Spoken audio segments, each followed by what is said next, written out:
ഇൻഡസ്ട്രിയിലോട്ട് വന്ന സമയത്ത് ഞാൻ കേട്ടൊരു കഥയെന്ന് പറയുന്നത് ആദ്യ തുടക്കത്തിന് ഒരു മോശപ്പെട്ട അനുഭവമാണ് അമൃതയ്ക്ക് ഉണ്ടായത്.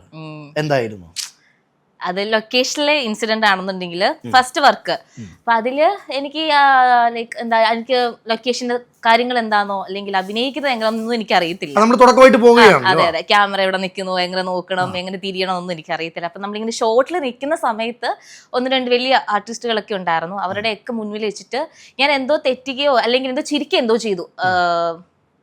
എന്താ ആക്ഷൻ ടൈമില് ഡയലോഗ് പറയുന്ന സമയത്ത് അപ്പൊ ചിരിച്ചപ്പം അസോസിയേറ്റ് ഭയങ്കര മോശമായിട്ട് സംസാരിച്ചു. തെറിവാക്കുകൾ ഉപയോഗിച്ചു. അതെ അതെ, ഒരു മോശൻ വേർഡ് ഉപയോഗിക്കാൻ പാടില്ലാത്ത. അന്നും എനിക്ക് ഭയങ്കര ഏജ് കുറവാ, 20, അത്രയും ഭയങ്കര കുറവൊന്നല്ല, ഒരു 20 ആ ഒരു ടൈമിലാണ്. അപ്പം ആ ഒരു ടൈം നമ്മൾ അപ്പോഴും കാണാൻ ഭയങ്കര ചെറുതാ, ആള് വലിപ്പമൊന്നുമില്ല. അപ്പൊ നമ്മളെന്നും പറയാലോ നമ്മുടെ ചണ്ട ഒട്ടാവല്ലോ. എന്തോ എനിക്ക് അറിയത്തില്ല, ഭയങ്കര ഒരു പെൺകുട്ടിനോട് സംസാരിക്കുന്ന രീതിയിലല്ല അയാൾ സംസാരിച്ചത്.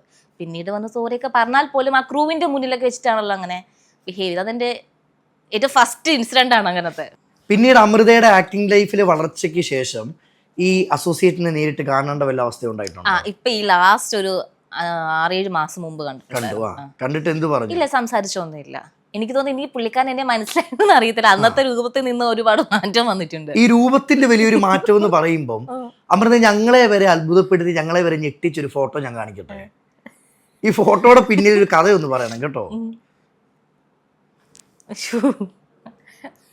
ഇതൊരു 1.5 ഫോട്ടോയായി പോയി. ഈ ഫോട്ടോയുടെ പോരായ്മയല്ല ഞാൻ പറയുന്നത്, ഈ ഫോട്ടോയിൽ നിന്ന് പിന്നെ വന്നൊരു ട്രാൻസിഷൻ ഉണ്ട്. ശരിക്കും എന്തോ സംഭവിച്ചേ? ഇത് ഞാൻ കോളേജ് സെക്കൻഡ് ഇയർ പഠിക്കുമ്പോൾ എടുക്കുന്ന ഫോട്ടോയാണ്. പിന്നീട് അതിനുശേഷം എന്തോ സ്കിൻ കെയർ ഒക്കെ ചെയ്ത് അങ്ങനെ കുറച്ച് വന്ന മാറ്റങ്ങളാണ് ഇപ്പൊ കാണുന്നത്. ഈ ആക്ടിങ്ങിലോട്ട് വന്ന സമയത്ത് ആരെങ്കിലും പറഞ്ഞിട്ടുണ്ടോ കുറച്ച് നിറം വേണം, ക്യാമറ ഫേസ് ചെയ്യും, കുറച്ച് കളർ ആയിരിക്കണം എന്ന് പറഞ്ഞിട്ടുണ്ടോ? ഭംഗിയില്ല അല്ലെങ്കിൽ ക്യാമറയിൽ സ്ക്രീനിൽ കാണുമ്പോൾ ഭംഗിയില്ല എന്ന് പറഞ്ഞിട്ട് എനിക്ക് എൻ്റെ 1-2 ചാൻസസ് പോയിട്ടുണ്ട്. ഞാൻ കേട്ടൊരു കാര്യം, അല്ലെങ്കിൽ എനിക്ക് അമൃതയിൽ കൂടുതൽ ഇഷ്ടം തോന്നിയ ഒരു കാര്യം, അമൃതയ്ക്ക് ഇപ്പം കിട്ടുന്ന പൈസയാണെങ്കിലും അല്ലെങ്കിൽ അമൃതയുടെ അഭിനയത്തിൽ കിട്ടുന്ന പൈസയാണെങ്കിലും ഫാമിലിയെ നല്ലപോലെ ട്രീറ്റ് ചെയ്യുന്ന ഒരു വ്യക്തിയെ നിങ്ങൾ കേട്ടിട്ടുണ്ട്. ശരിയാണോ? എന്റെ ഫാമിലി ടേക്ക് കെയർ ചെയ്യുന്നത് ഞാനാണ്. അവർക്ക് അത്യാവശ്യം കുഴപ്പമില്ലാത്ത രീതിയിൽ ഞാൻ അവരെ നന്നായിട്ട് നോക്കുന്നുണ്ട് എന്നുള്ളതാണ് എൻ്റെ ഒരു വിശ്വാസം. അനിയനുണ്ടല്ലേ? എനിക്കൊരു ബ്രദറുണ്ട്. നിങ്ങൾ 2 മക്കളാ? അതെ, 2. അനിയൻ ഇപ്പൊ എന്ത് ചെയ്യുക? അനിയൻ BSc നഴ്സാണ്, അബ്രോഡ് പോകാനായിട്ടുള്ള കാര്യങ്ങളിൽ നിൽക്കുകയാണ്. അമൃതയ്ക്ക് ഏത് കഥാപാത്രം ചെയ്യാനാണ് കൂടുതൽ ഇഷ്ടം? നെഗറ്റീവ് ആണോ, പോസിറ്റീവ് ആണോ? എനിക്ക് പോസിറ്റീവ് ചെയ്യാനാണ് ഇഷ്ടം. ഞാൻ ഇപ്പൊ ചെയ്യുന്ന ഒരു ക്യാരക്ടർ ഉണ്ട്, രേഖ എന്ന് പറഞ്ഞിട്ട്. കുറച്ച് മെച്ചുവേർഡ് ആയിട്ടുള്ള ഒരു വൈഫ് ക്യാരക്ടറാണ്. നല്ല രീതിയിൽ ഞാൻ ചെയ്യുന്ന നല്ലൊരു ക്യാരക്ടറാണ്. എനിക്ക് എപ്പോഴും പോസിറ്റീവായിട്ട് ഇരിക്കാൻ ആഗ്രഹം. പക്ഷെ പോസിറ്റീവായിട്ട് ഇരിക്കാൻ ആഗ്രഹമുള്ള ഒരു വ്യക്തി, ഒരു സെറ്റിൽ വന്ന ഒരുപാട് ആൾക്കാരെ ചിരിപ്പിക്കുന്ന വ്യക്തി, ഒരുപാട് ഫ്രണ്ട് സർക്കിൾ ഉള്ള വ്യക്തി, പക്ഷെ ജീവിതത്തിന്റെ യാത്രയിൽ എപ്പോഴൊക്കെയോ ഈ കൂട്ടുകാർ തന്നെ പിന്നിൽ നിന്ന് ചതിച്ചിട്ടില്ലേ? ഒരുപാട് സർക്കിൾ ഉണ്ടായിരുന്നു. എന്തായിരുന്നു കഥ? എനിക്ക് അങ്ങനെ സ്കൂളിലും കോളേജിലും അങ്ങനെ ഒരുപാട് ഫ്രണ്ട്സ് കൂട്ട് ഉള്ള ഒരാളല്ലായിരുന്നു. അപ്പോഴും ലിമിറ്റഡ് ആയിരുന്നു. പിന്നീട് ഇൻഡസ്ട്രിയിലോട്ട് വന്നപ്പം കൂട്ടുകെട്ട്, അതും എപ്പോഴും ഗേൾസ് തന്നെയായിരുന്നു. നല്ല അത്യാവശ്യം ഒരു കൂട്ടുകാരുണ്ടായിരുന്നു. പിന്നീട് അത് ചുരുങ്ങി ഇപ്പൊ അത് 1, 2, 3 പേര് ഒതുങ്ങി നിൽക്കുകയാണ്. ഒരു പെണ്ണിന്റെ ശത്രു മറ്റൊരു പെണ്ണായിരിക്കുമോ? എൻ്റെ അനുഭവം വെച്ചിട്ടാണ്. നമ്മുടെ കൂടെ നിൽക്കുന്ന ഒരാൾക്ക് ഒരു ഉയർച്ച വരാൻ കൂടെ നിൽക്കുന്ന ആൾക്ക് ഇഷ്ടപ്പെടില്ല. അങ്ങനെയാണ് ഞാൻ കൂടുതലും കണ്ടിട്ടുള്ളത്. എൻ്റെ കാര്യത്തിലാണ് ഞാൻ പറയുന്നത്. എൻ്റെ സുഹൃത്തുക്കൾ തന്നെയാണ് എന്നെ ചവിട്ടി ഇടാൻ നോക്കിയിട്ടുള്ളത്. ഇപ്പോഴും സ്റ്റിൽ അവരെൻ്റെ വർക്കുകൾ കളയുന്നുണ്ട്, മോശം കാര്യങ്ങൾ പറഞ്ഞ് പരത്തുന്നുണ്ട്. പക്ഷെ ഞാൻ അതിലൊന്നും നോക്കുന്നില്ല. ഞാൻ എൻ്റെ ജോലിയിൽ നോക്കി പോകുന്നു.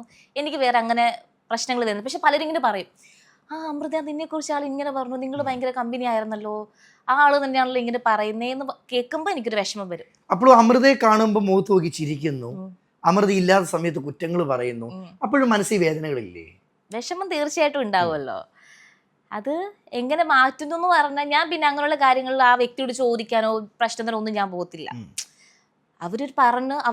അവർക്കൊരു സന്തോഷം കിട്ടും. ഇപ്പൊ എന്നെ കുറിച്ച് നെഗറ്റീവ് 10 പേരെടുത്ത് പറയുമ്പോൾ അവർക്കൊരു സന്തോഷം കിട്ടുന്നെങ്കിൽ കിട്ടട്ടെ. ഈ കുരയ്ക്കുന്ന എല്ലാ പട്ടികളെയും വായടപ്പിക്കാൻ പറ്റത്തില്ല. പക്ഷെ ദൈവം സഹായിച്ച് എനിക്ക് വർക്കുകൾ കിട്ടുന്നുണ്ട്. ഡേ ബൈ ഡേ എനിക്ക് എൻ്റെ കരിയറിൽ ഗ്രോത്ത് വരുന്നുണ്ട്. ഞാൻ അത്രേ നോക്കുന്നുള്ളൂ. ഈ പുറകിൽ നിന്ന് ചതിച്ച സൗഹൃദങ്ങളുടെ കൂടെ പിന്നീട് വർക്കുകൾ ചെയ്തിട്ടുണ്ടോ? ഈ ചെയ്യുന്ന സമയത്ത് തന്നെ എങ്ങനെ അഭിനയിക്കാൻ പറ്റും? ഇപ്പൊ എനിക്ക് ഒരിക്കലും എനിക്ക് എൻ്റെ ശത്രുവാണ് അമൃതയെങ്കിൽ എനിക്കൊരിക്കലും മുന്നേ വന്നിങ്ങനെ അഭിനയിച്ച് ചിരിക്കാൻ പറ്റത്തില്ല. അമൃതയ്ക്ക് അതെങ്ങനെ സാധിക്കുന്നു? എന്നേക്കാളും വേറെ കുറെ വ്യക്തികൾ ഞാൻ ഇപ്പൊ അങ്ങനെയുള്ള ആൾക്കാരുടെ കൂടെ വർക്ക് ചെയ്യുന്നുണ്ട്, സ്റ്റിൽ വർക്ക് ചെയ്യുന്നുണ്ട്. അവർക്ക് പണി ഭയങ്കര തന്നവരോ? കഴിവ്. തീർച്ചയായിട്ടും. ഇപ്പൊ ആക്ച്വലി ഇപ്പൊ ഞാനും അജിനും സംസാരിക്കുന്ന പോലെ നമ്മളിങ്ങനെ വർക്ക് ചെയ്യുവാണെങ്കിൽ തന്നെ കട്ട് പറയുമ്പോൾ അങ്ങോട്ട് മാറി നിന്ന് മോശം പറയുന്ന ആൾക്കാർ കൂടെ ഇപ്പോഴും വർക്ക് ചെയ്യുന്നുണ്ട്. അവർക്ക് അതിൽ നിന്ന് എന്ത് കിട്ടുന്നു എനിക്കറിയത്തില്ല. പക്ഷെ ഞാൻ എപ്പോഴും ക്യാരക്ടറായിട്ട് നിൽക്കുന്നത്. ഇപ്പം ഞാൻ എന്താ പറയുക, ഇപ്പോൾ ഒരു ക്യാരക്ടറായിട്ട് പെർഫോം ചെയ്യുന്നുണ്ടെങ്കിൽ ഓപ്പോസിറ്റ് ഇപ്പം എൻ്റെ എത്ര വലിയ ശത്രു ആണെങ്കിൽ പോലും ഞാൻ ആ ക്യാരക്ടറിനെ എങ്ങനെ കാണുന്നു, അല്ലെങ്കിൽ നമ്മുടെ തമ്മിലുള്ള ഒരു ബന്ധം എങ്ങനെയാണ്, അത് അത്രയും പ്യൂറായിട്ട് ഞാൻ കാണിക്കത്തുള്ളൂ ആക്ഷനിൽ. അതായത് ഒരു ആക്ഷനും കട്ടിനും നടുക്കായിരിക്കും. കട്ട് കഴിഞ്ഞാൽ ഞാൻ അമൃതയാണ്, ഞാൻ ആ ക്യാരക്ടർ അല്ല. ഞാൻ എൻ്റെ ഫോണും കൊണ്ട് ഏതെങ്കിലും മൂലയിൽ ഇരിക്കും. അതാണ്.